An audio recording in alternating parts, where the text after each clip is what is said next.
Hey everyone, welcome back to my channel, or if this is your first time here, hi. My name is Carrington. Not your first time here, hey, welcome back. If you enjoy anything book or makeup related, this is definitely going to be the channel for you. So if you like either books or makeup, I post 3 videos a week, Monday, Wednesday, Friday, unless I'm sick or something traumatic happens, which nothing has happened like that yet, but just in the event any of those things happen, I just don't always post, but I try to do 3 where I've got a mixture of makeup and book stuff. So if that sounds like something you are into, then make sure you guys have subscribed, click the little bell. If you enjoyed this video, make sure you give this video a thumbs up. Let's go ahead and let's dive on into today's video, which is I'm going to be ranking all 5 of the books, well, yes, 5 of the books that I read in the month of October. So if you guys are excited to see what those books are, how I would rank them, then definitely keep on watching. Disclaimer, I'm going to try to make this as unspoilering as I can, but there are some books that I really need to give like a lot of my thoughts to that may ruin it just a little bit. Oh, there goes my dryer. My clothes are done. Thank you. Thank you. Okay, thank you. Okay. Oh, sorry, I was, now all my animals are running towards me because I said that. Okay, all right. Well, let's go ahead. Let's kick it off. In last place is going to be the book Credence by Penelope Douglas. Please make sure that before you start this, you check trigger warnings. I just want to make that abundantly clear. I don't feel like, are there trigger warnings? Does it list trigger warnings at the front of this? It does not, and I really feel like so many people hyped this up without mentioning to like check trigger warnings. Nobody did. I feel like that needed to happen. This is about Tiernan, whose parents commit suicide, and she is now going to go and live with her uncle. Now she is 17. She is almost 18 years of age. She will be in like, what is it, like 3 months or something, 3 or 4 months, something like that. And so she's sent to live with like this uncle who's technically not really her uncle because it's her dad's like stepbrother, so they're not really technically related, but she's sent to go and live with them. And it's this uncle with like 2 sons. And first of all, the uncle just starts asking her like really weird questions. Like, have you ever been with a boy before? Like, first of all, I am 30 years old. Okay, I am 30 years old. But if my uncle, whether or not he was technically blood uncle or not, I would be weirded out. Especially being 17 years old. I don't care how close to 18 I am. I'm 30 years old. I would be like, instant red flag. Instant red flag. But okay, so nevertheless, she's like, okay, whatever. It's not. And then the 2 sons, there are scenes in there where people are like pushing her to get into a relationship, into a adult's conjugal visit. And she's like saying like no, but they like keep pressuring her to, and she's like, I don't know, but it feels really good. And it's just like, if somebody's saying no, the answer is no. Okay, I don't care if like it feels nice or not. For a lot of abuse victims, they feel so much worse when their body, they say it like portrays them for like enjoying it, right? When it's just like a natural response. But either way, the word is no, so no. That doesn't mean continue on. So it was one thing that really just, I was like, no. And then the uncle asking, and then she gets into a relationship with said uncle and her like cousin type things. Just like red flags. I will say though, it did have a really good storyline. I would have loved this and enjoyed this. It has nothing to do with like the spicy smut scenes, because I've read other books and I have ranked them highly, like Hooked. Do we all remember when I read Hooked? That book was good. Okay. That book was so good. I read those. They were full of smut and I enjoyed it. It's just that like she is coming from like a really traumatic past where she felt like her parents didn't care about her. And she even says in here like she really likes the attention that she gets from them. And it's just like, I think you need therapy more than you need 3 men that can't control themselves and can't take the word no. But you know, alas, whatever. But if it was something where she was over the age, you know, maybe she was like 25, 21, and she something happened and she just really needed to go stay somewhere, and her family opted to let her, right? She's 21 years old. They're not related. That's completely and totally different than this. And she had never said no, and they just like continued anyways. Would have been great. The way that the smut scenes were written were really well done. Has a wide range of like smuttiness that you could be into, whether that be multiple partners, whether that be like age gap difference, whatever the case may be. Those were really well done. It was like the plot, the ending was all really well done, but it's just the fact that we are talking about 17 and 18-year-old young, vulnerable girls/women who, instead of needing that, really needed more. And I could seriously go into so much more details. I wrote notes on notes on notes on this book about why I hated this so much, because I can feel so many people being like, well, if you don't like it, just don't read it.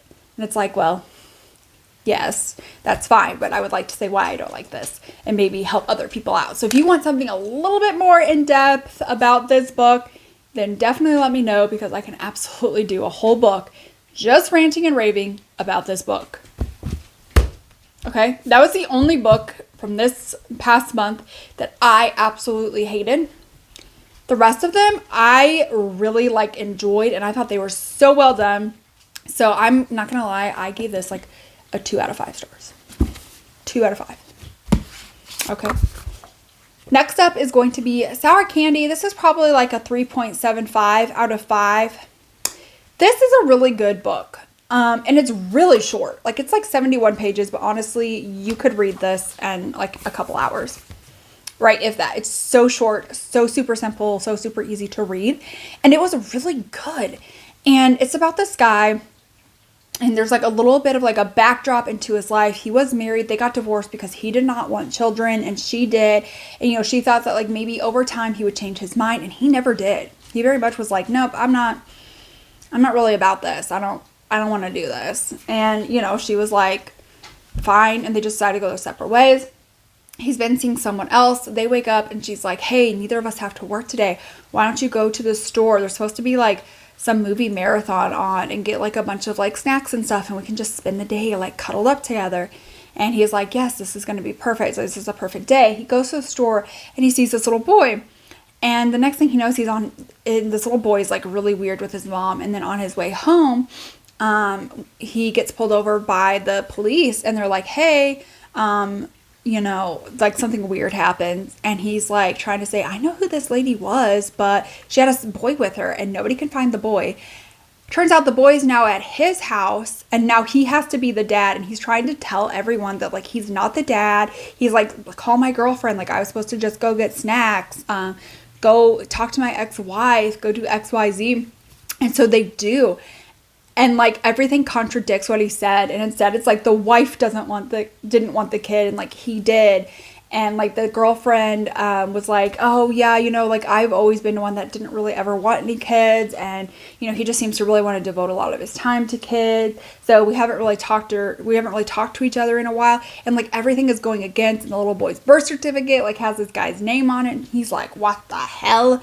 And so like then like really weird creepy things start happening with the little boy, and it's so good. And then the twist at the end, it was so good as well. For this being like 70 something pages, it was so well written, and the author did just like such a good job with like all the twists, all the turns. I absolutely loved that book. The next one is going to be Slewfoot. I gave this a 4 out of 5 stars. This was so good. This was perfect for spooky season.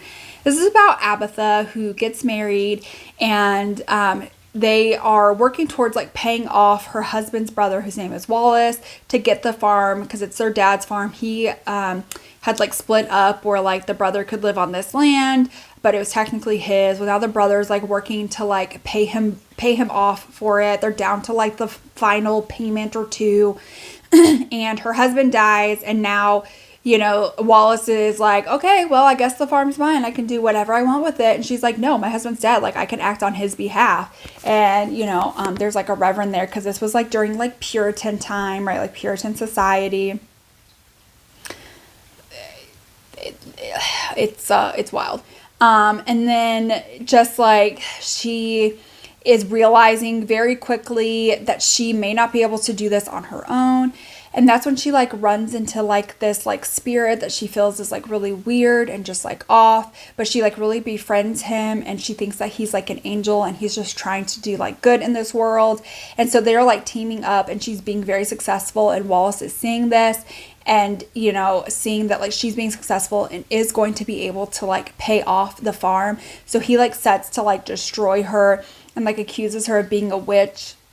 And then just how like it ends, it ended so well. Like it was so good, so beautifully written. I loved this book. It was really good. Okay. Number 2, which I also gave 4 stars, is going to be Fourth Wing by Rebecca Yarros. This book was really good. I did not know what I was going to expect, because right now I've really been enjoying like thrillers and like horror and like mystery type books. And there are other books that I enjoy, but like I haven't really read like a ton of fantasy in a while. I am reading fantasy right now. I'm reading Manacled, but like this is also markedly different than Manacled as well. But it just had been a while, and so I didn't really know what I was going to expect. This book had like so much hype. And I think that this is a really, really, really good book. So this is about Vi, whose mom is General Soren Gale, and she is like a like top leader, and she is telling her daughter like, you have to go be like a dragon rider. She wants her daughter to be a dragon rider, and her daughter has always trained to be like a scroll, but the mom is like, no, you need to be a dragon rider, or you need to die trying to be one, trying to become one. Wow, that's what I meant to say. And so she knows that she's like one of the weakest links. She realizes that when she looks at the other cadets, that she is really scrawny, she's really weak, and so she is just kind of going around and trying to win all of these obstacles that she can. And then she gets to the part where it's time for like a dragon to choose her, and there are times that a dragon won't choose one of the riders, and then therefore they have to wait. They don't like bond. The dragon wants to bond. Well, Vi gets 2 dragons, and then all of a sudden, just like she's starting to like, she has a friend there named Dane who's like really doing like weird, questionable things. And then there's Zayden Ryerson, who really just wants to murder her, but then like doesn't. And they like are like an unlikely force, and they're like teaming up together. I don't know. It's a wild ride. It was just like really good. I will say there is some things coming to light. I personally would never have known this because I don't know a lot about Scottish Gaelic, not Gaelic, Gaelic. And apparently that's where a lot of these words were taken from. And the author just like completely and totally just did not do it a service. The names are completely and totally butchered. They don't even make sense for the language. And so there's a lot of like uproar about that. I do hope that Rebecca either goes in and changes them, makes a statement or something. Just because I know that like what I do know about that language is that it's not a very common language at all anymore, because of like colonialism from like Britain really has like done away with most of the language. So a lot of people are in uproar about that. So I kind of want to see what Rebecca Yarros's response will be. I did not factor that into like my ranking of the book because I just want to talk about the book's subject matter, but I am very much aware of the situation, and I am waiting to see kind of what happens. I'm hoping that Rebecca is going to come out with like an apology and like make changes to the books, but then again, I don't really know. So I'm just going to like kind of see, but I didn't want that to take away from the fact that it is a good book. If you know what you know about the situation and you don't feel like purchasing from Rebecca Yarros, that is 1000% you're right, and 100% don't. Before I decide if I want to purchase anymore, I kind of want to see what her response is going to be, and hopefully she does have some sort of a response. So I'm just waiting to see what that's going to be, and I hope that she does acknowledge that. So I'm not ignoring that at all. I just wanted to talk about the subject matter. I did think that it was really good, so I just wanted to get that out of the way. And then the number 1 book for me, this was like 4.5 stars out of 5 for me, is Ask for Andrea. This is a really good book. So this is about 3 women that were murdered, and it kind of tells it from like their ghostly perspective. It does talk about like while they're alive, what happens to them, and then now they're like ghosts, and they're trying to get people to solve their murder. And then they finally realize that they are wanting to see what happens with the guy that had murdered them. So they start following him. This is beautifully written. So there is ghosts in here. It talks about them as ghosts, but it's not like creepy ghosts. It's not like evil ghosts, evil spirits, if that's something that you're not into. It was just really well written. It was just these women are ghosts.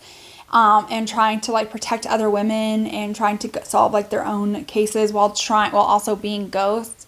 And it's very interesting to see that like what everybody's life was like before, what happened to them, what they're doing after, what's like important to them in the aftermath. And then you get to kind of get a feel of like what this man is like, his home life. He has a wife and like children, and it's like at the end you're just like, it's like close to like being like solved, and like it's like the anticipation is like building up, like what's going to happen to everyone, what's going to happen to him, what's going to happen to his family, what's going to happen to these 3 women. And it definitely just like gets like the thing, like your body just like like what's going to happen, like so much like anxiety. This was so very well written. It was a very beautiful book. I absolutely enjoyed it. If you have not picked this up, if you have seen a lot of people talk about this book but haven't picked it up, this was so good. It was so beautifully written. Absolutely my favorite read that I read last month. That is it, ranking all of the books that I read in the month of October. Again, it was only 5, but I am not going to lie. I read 5 pretty thick books. Like I read a 500-page book. This one I think has a lot of pages too. Okay, never mind. I lied. This has 300 pages. And then this one is also a pretty thick one as well. This one has about 500 pages as well. So, they were all pretty decent and good sized books. So I'm hoping I'm able to really make it through these next books. Hopefully that sickness is out of the way, so we are good to go. But I hope that you enjoyed today's video. If you did, make sure you give this video a thumbs up that you enjoyed. Don't forget to hit that subscribe button, click the little bell. I do this every single month. And I will see you all in my next one. Bye!